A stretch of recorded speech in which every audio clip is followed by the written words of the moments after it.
Ladies and gentlemen, we all get one life, one chance to write our story.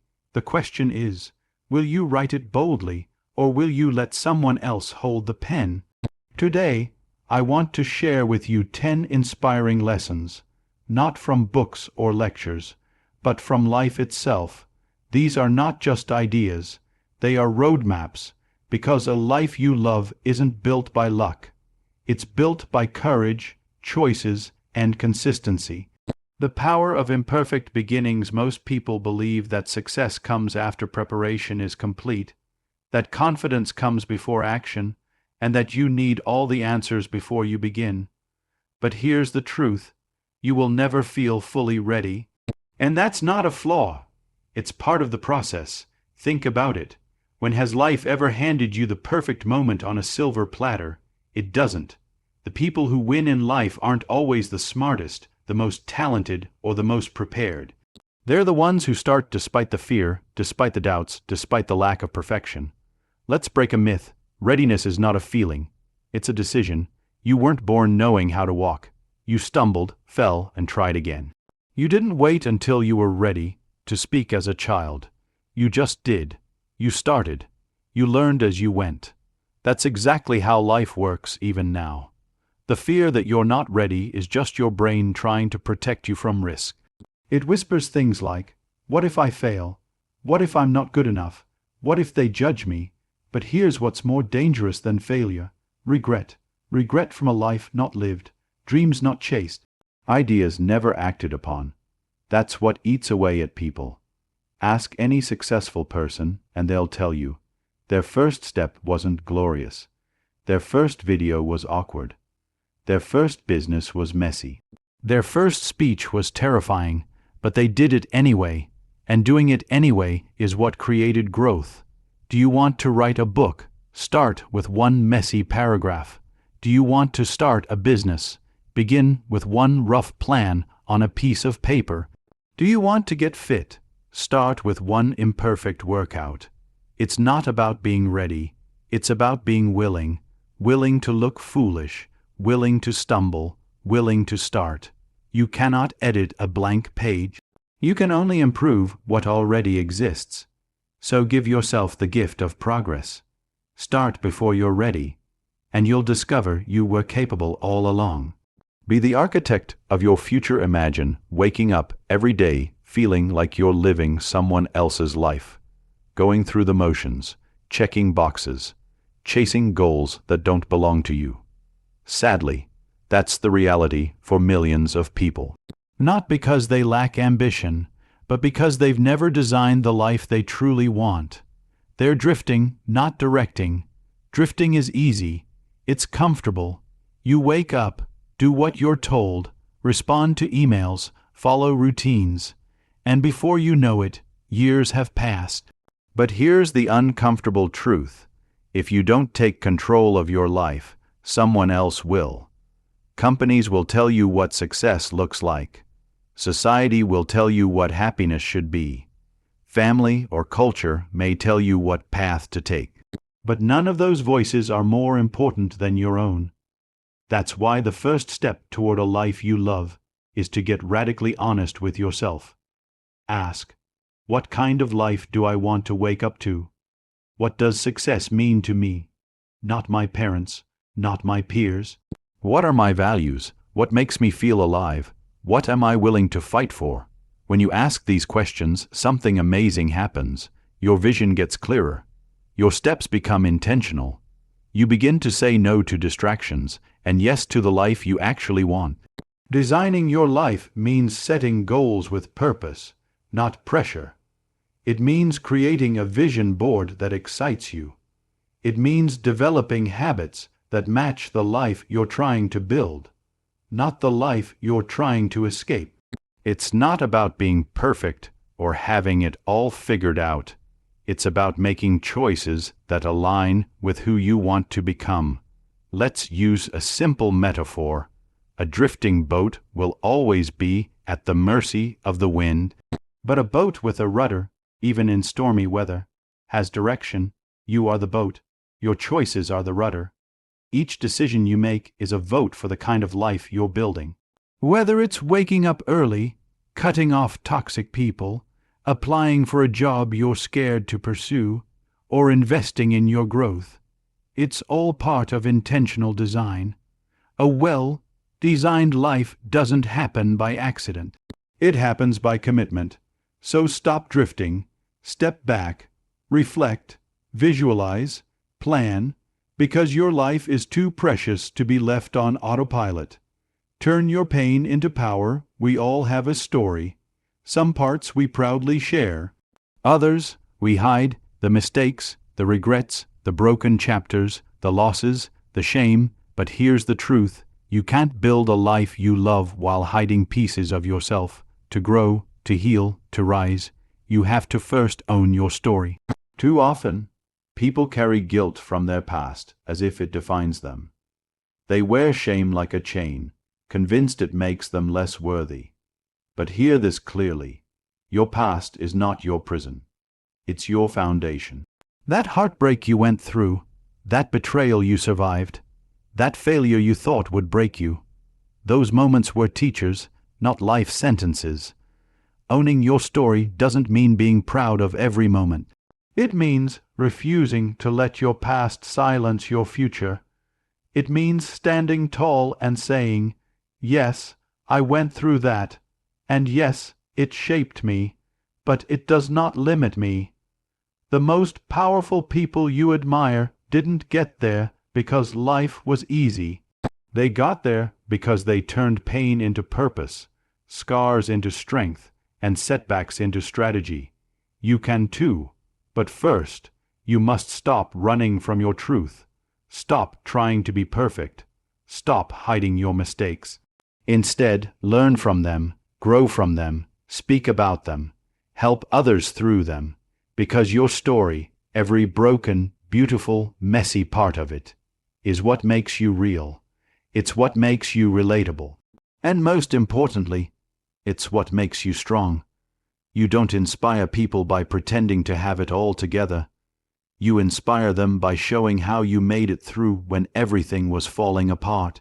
When you own your story, shame loses its grip. When you own your story, confidence rises from the ashes. When you own your story, you become unstoppable. So look in the mirror and say, I am not what happened to me. I am what I chose to become. Your story is your superpower. Own it fully, and you will unlock a life you never imagined possible. Because it is we guard our money, we protect our phones, we lock our homes. But do you know what most people fail to protect? Their energy. And yet, your energy is the very fuel that powers everything. Your goals, your relationships, your peace, your progress. Let me tell you something important. Not everyone deserves access to you. Not every conversation deserves your attention. Not every argument deserves a response. There are people, habits, and environments that drain you, and there are ones that charge you. The life you love depends on your ability to know the difference. Energy vampires are real. They're the constant complainers, the drama magnets, the ones who question your dreams, belittle your growth, or leave you exhausted after every interaction.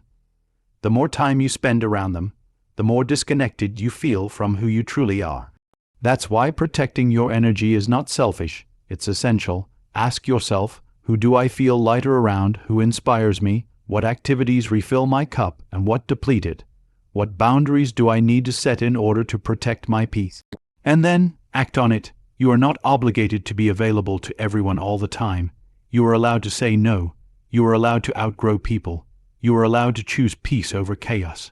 The most successful and fulfilled people in the world are not the busiest. They're the most intentional. They know when to say yes, but more importantly, they know when to say no. No to distractions. No to negativity. No to things that don't align with their vision. Think of your energy like a battery. Every thought, every task, every interaction either charges you or drains you. And if you're always drained, how can you show up fully for your goals, your family, or yourself? Sometimes the most productive thing you can do is walk away from what's pulling you down. Sometimes the most powerful thing you can say is, I love myself enough to protect my peace. Because when your energy is high, when your mind is clear and your soul is calm, you become limitless. So filter your life like you filter your water. Not everything should be allowed in. Protect your energy, guard your space, defend your focus, because your future depends on it. Growth lives in the stretch zone. We all want growth. We all want change. But let's be honest, very few people want to feel uncomfortable. And yet, here's one of the most powerful truths you will ever hear. Everything you want, your dreams, your potential, your transformation, is waiting for you on the other side of discomfort. Let that sink in. Nothing great has ever come from staying in your comfort zone. Comfort feels safe, predictable, warm, but it's also the graveyard of dreams, because while comfort protects you, it also prevents you. Prevents you from evolving, prevents you from discovering what you're really capable of, prevents you from living a life that excites you. Discomfort, on the other hand, is the signpost of growth. Think about it. The first time you went to the gym, it hurt. The first time you spoke in public, you were terrified. The first time you said no to someone, you felt guilt.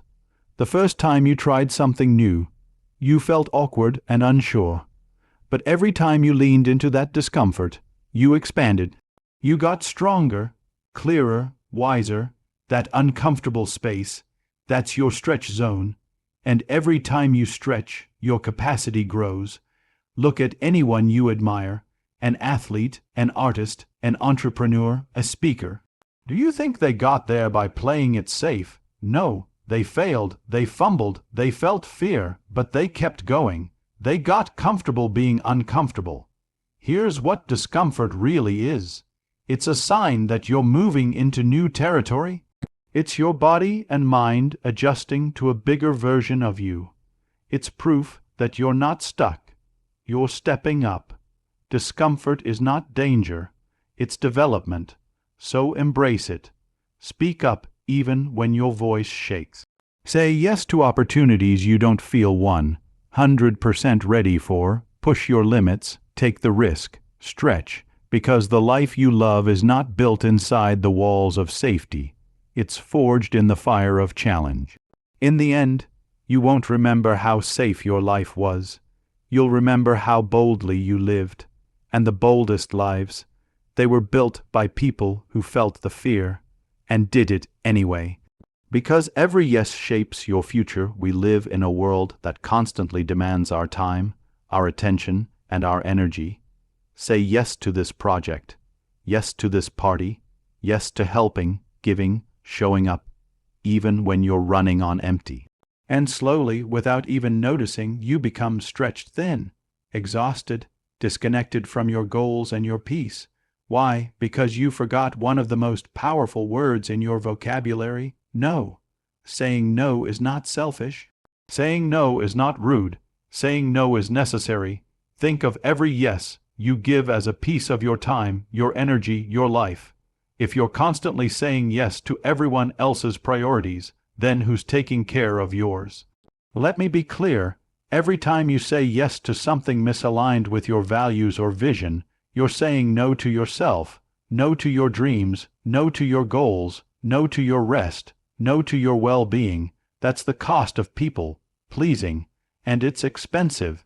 We say yes out of fear, fear of disappointing someone, fear of looking selfish, fear of conflict, fear of being left out or judged. But what's worse than disappointing someone else? Disappointing yourself again and again, until resentment takes root and joy disappears. True growth happens when you learn this truth. You are not responsible for everyone's happiness.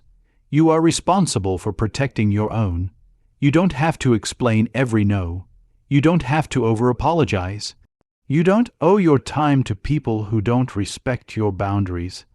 Let your no be confident, clear, and kind, but firm, because every no to something that drains you is a yes to something that builds you. A yes to more peace, a yes to deeper focus, a yes to self-respect, a yes to the life you are designing, not the life others expect from you. So practice it, try it, say it out loud. No, I can't commit to that right now. No, that doesn't align with my priorities. No, thank you. Saying no is not rejection. It's redirection toward a life that reflects your purpose, your passions, and your power. And when you master that, you don't just free up your schedule, you free up your soul. Your circle shapes your ceiling. You've probably heard the saying. You become the average of the 5 people you spend the most time with. But this isn't just a motivational quote, it's a life truth. Because whether you realize it or not, your circle is either pulling you up or dragging you down. Look around you. Who's in your life? Are you surrounded by people who challenge you to grow, celebrate your wins, push you to dream bigger, hold you accountable, inspire you to rise? Or are you surrounded by people who gossip, complain, and focus on drama, dismiss your dreams, or make fun of your ambitions? Always expect from you, but never invest in you. Drain your energy instead of fueling your fire. Here's the truth. You can't build a high vibe life in a low vibe environment. You can't expect to soar when you're constantly surrounded by anchors. You can't stay focused when you're surrounded by noise. And you can't level up when everyone around you is comfortable staying exactly where they are. That's why your environment is everything. It's not about cutting people off to be cruel. It's about choosing your tribe with intention. Find people who speak life into you, who make you believe in your potential even when you doubt yourself. People who don't just clap for you when you win, but help you stand when you fall. People who hold mirrors to your greatness, not magnifying glasses to your flaws. Because when you surround yourself with winners, thinkers, creators, and doers, you begin to adopt their mindset, their habits, their standards. You rise. Naturally, let this sink in. Your energy, your beliefs, your vision, they're contagious. And so are everyone else's. Choose wisely. This doesn't mean your current friends or family are bad people, but it does mean you have to take responsibility for what and who you allow to influence your thoughts and your emotions. Sometimes you outgrow people. That's okay. Growth requires shedding too. Sometimes you'll walk alone for a while. That's okay. You're making space for the right people to arrive. Because to build a life you love, you need a tribe that lifts, stretches, and supports you. Not one that questions every move you make or resents your desire to grow. Protect your circle like you protect your dream, because one will either destroy or defend the other. Consistency wins every time. Let's get real. Motivation is unreliable. Some days you wake up energized, ready to conquer the world. Other days, you don't even want to get out of bed. That's just human.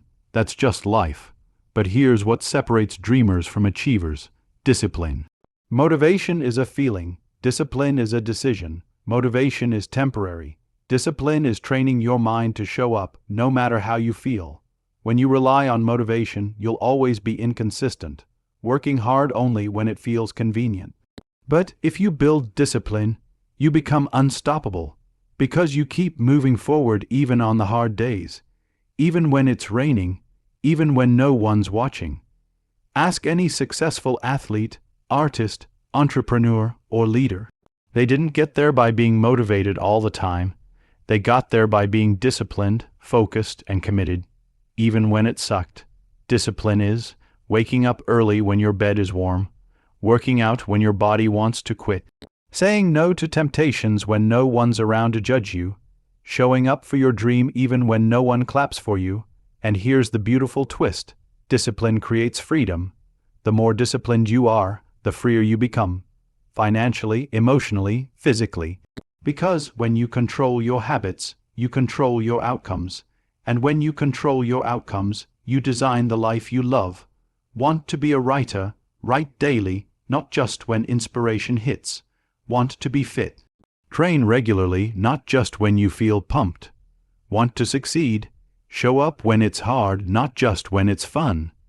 Every time you choose discipline, you cast a vote for the person you want to become. Every time you act in alignment with your goals, you build self-trust. And that's the most powerful kind of confidence. So stop waiting for the mood to strike. Stop chasing motivation like it's some magical spark. Start building routines, rituals, and habits that lock your focus into place, no matter what. Because motivation might get you started, but discipline keeps you going. And in the end, it's not the fastest or the most talented who win, it's the most consistent. Your words become your reality. We all talk to ourselves, that inner voice. It's with you 24/7. But here's the question, is it building you or breaking you? Too often, we say things to ourselves that we would never say to a friend. I'm so stupid. I'll never make it. I always mess things up. I'm not good enough. But here's what you need to understand. Your mind believes what you repeatedly tell it. And the way you talk to yourself shapes the way you see yourself. And the way you see yourself shapes the way you show up in the world. Let that settle in. Every word you speak to yourself is either a seed of self-belief or a seed of self-doubt. And over time, those seeds grow into your reality. If you keep telling yourself you're not smart enough, you won't take the class. If you keep saying you're not confident, you won't speak up. If you convince yourself you're not worthy of success, you'll subconsciously sabotage your chances of achieving it. That's why speaking kindly to yourself isn't just about feeling good. It's about reprogramming your mind to believe in the version of you that is powerful, worthy, capable, and unstoppable. Here's how you shift it. Replace I can't with I'm learning. Replace I always fail with I'm improving every day. Replace I'm not good enough with I'm growing into the best version of myself. Speak to yourself like someone you love, like someone you're rooting for, because your inner dialogue is the blueprint for your outer results. And don't just wait until you're in crisis to be kind to yourself. Make self-compassion your daily habit. Talk to yourself with respect. Celebrate your wins. Forgive your mistakes. Be patient with your process. Because if you don't believe in you, who will? You can't build a life you love while bullying yourself through it. You can't chase big dreams while feeding yourself small words. Your self-talk matters. Your words have power. Your mind is listening. So speak life, speak strength, speak vision, speak truth, and over time, you'll not only think differently, you'll become different. The moment you stop growing, you start settling. The world is evolving every second. New ideas, new tools,